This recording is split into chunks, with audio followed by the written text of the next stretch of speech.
Hi all. Today we're talking about the precession of the equinox. In other words, the 26,000 year cycle that we are moving through that is helping with the evolution of consciousness. We're going to talk about where we are now and about the choices that we have to make if we are service to others and if we are choosing to ascend, choosing to awaken within this time. Okay, so the precession of the equinox, right, is due to the slight kink that the earth has, right? So the earth is a globe indeed, and it wobbles due to that little kink, but it's wobbling slowly. And it takes 26,000 years to complete a wobble. And because of that, the stars that we see in the sky, right, shifts slowly every 26,000 years. It completes a cycle. So if you look at, we had Taurus, right? We had Taurus. I'm not very good with astrology, just preface here. We had Taurus and we had the bull, right? And then that turned into the lamb. So if you look at the Jewish time, we had the lion and lamb, we had the Lamb of God. Then that changed to Pisces, which is the fish. So if you look at Christianity, we had the fish, and then we moved, or we are moving into the age of Aquarius.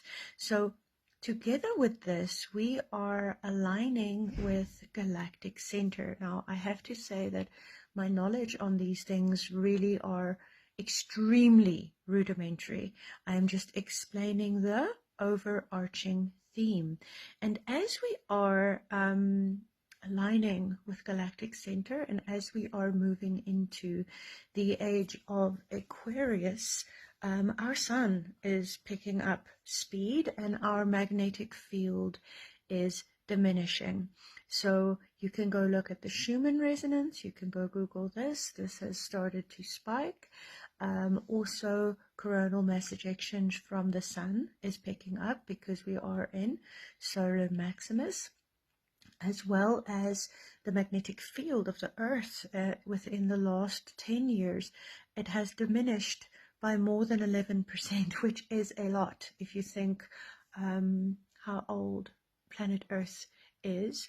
And what does this have to do with us? So firstly, possible polar shift, right? If you look at the precession of the equinox and you look at the yugas, right? So Kali Yuga, all the different phases that is described in I think it's Hindu mythology. I apologize for like coming in unprepared, but basically we evolve, right, in steps. Consciousness evolves in steps, and yes, we are God experiencing itself from different perspectives. We are fractal aspects of God, and we do need duality. So we have people polarized within the service to self direction, and then we have people who are polarized with the service to others. And even this is dualistic, right? People are more complex than that, but we do have people who let's say growth is their highest value, and then we have people who basically what they can get, right, is their highest value, but they are just you in another incarnation, because time is what makes me think that I'm me and you think that you're you, so that God can experience itself from different perspectives. But being in this world of duality, we have to broaden the filters through which we experience reality, so that we can orient ourselves in this matrix of opposites. And now this game is leveling up, right? And we are now reaching the end of an epoch. We are reaching the end of a yuga and moving into a different yuga, right? Moving into a different part of the precession of the equinox. And every time this happens, there is a extreme chance for transformation. There's a lot of upheaval. You know that a dream becomes really crazy before people wake up, right? So this reality is becoming really, really dualistic and really crazy in order for people to wake up. And what helps us to wake up, right? What is awakening, really, if you think about it? It is pattern recognition. It is the ability to synthesize. It is the ability to see through what is right in front of you, to look at the bigger picture. It is the ability to have paradigm shifts, right? To overcome cognitive dissonance. So what is that again? Cognitive dissonance is if you are presented with new information and it contradicts everything you've known up until now, the brain will go into cognitive dissonance, right? Because it's protecting the old frame of reference, and it literally becomes narrow-minded because now you're believing two things at the same time, and for you to understand both, right, you have to move to a higher paradigm. So you can either then move back to the previous paradigm and then reject the new information, or you can expand your worldview and you can integrate the information. So this is integration according to Jung, right? We're talking about individuation here. We're talking about integration. We're talking about ascension. We're talking about waking up. So we are now at a point in our evolution where many of you watching this already know this, right? We are awakening fast. We are feeling the sun. We are feeling the energy. We're feeling the Schumann resonance. We are taking radical personal responsibility. We're not blaming anymore. We're not shaming anymore. We are forgiving. We're expanding our frame of reference. We're doing research. We're questioning the narrative. We're questioning our own assumptions, right? And we are rising within consciousness. Also, a part of this shift is DNA upgrades, right? We're going from Homo erectus. Is that what we are right now? Are we Homo erectus, or was that the first one? What's wrong with me? I think so. Are we Homo erectus? I don't know. But anyway, we're going to the new Homo luminous. It's been called Homo noeticus. It's been called Homo luminous. But the thing here is we are part of our own evolution. This is free choice, right? So many people will choose not to participate in this. Many people will choose not to move to the next level, right? So we are now at a two-world split. And you have, if you're doing the work, already started to feel this, right? You feel that you're crazy. You feel that some people legitimately can't hear you no matter what you say because their frequency is different. Now remember, they are you in a different incarnation, giving you the wonderful opportunity to be you. So part of being able to ascend is not to judge, because what you judge, you create.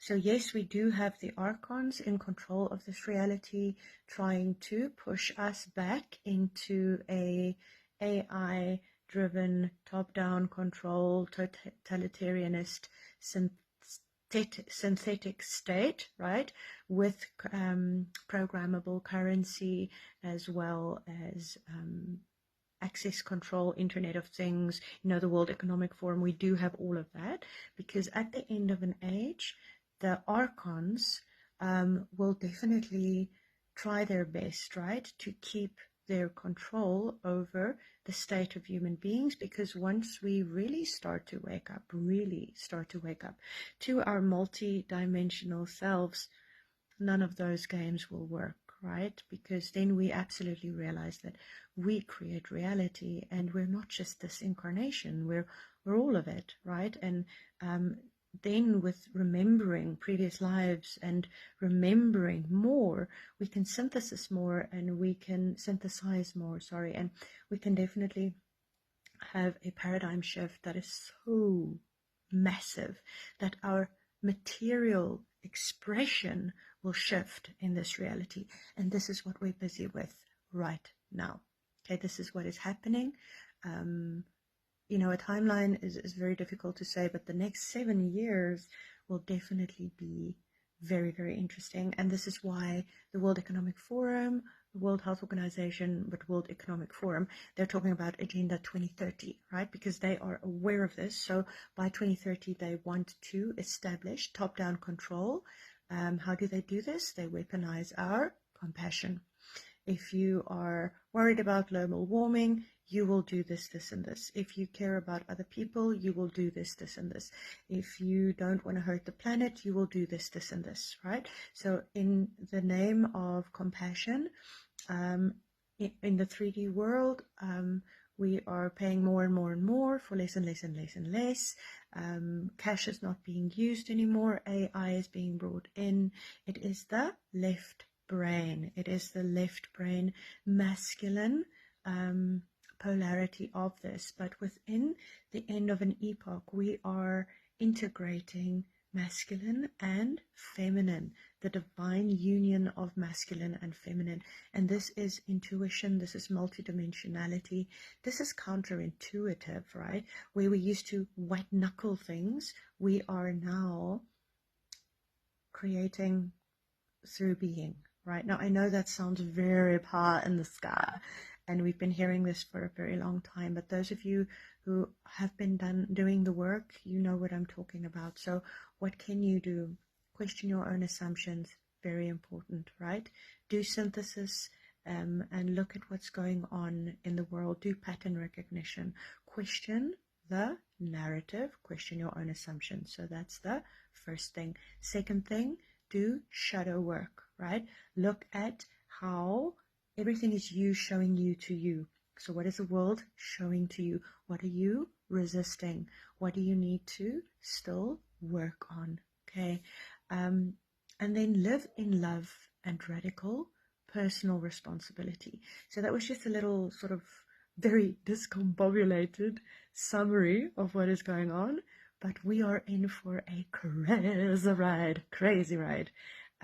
Yeah, to give you an example, you know, with everything that's going on in the world and people worrying about the Third World War, the GLAD Act was signed into legislation, right? And when a while back, when Russia went into the Ukraine, the International Pandemic Preparedness Act was signed into legislation. So to zoom out, you know, the moment the news wants you to focus on something very specific, zoom out.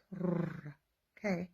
And to be very kind, to not be judgmental, because also it's divide and conquer, where people turn against each other and hate each other, right? So people come from their level of understanding. They legitimately cannot see what you see, right? They cannot understand what you understand.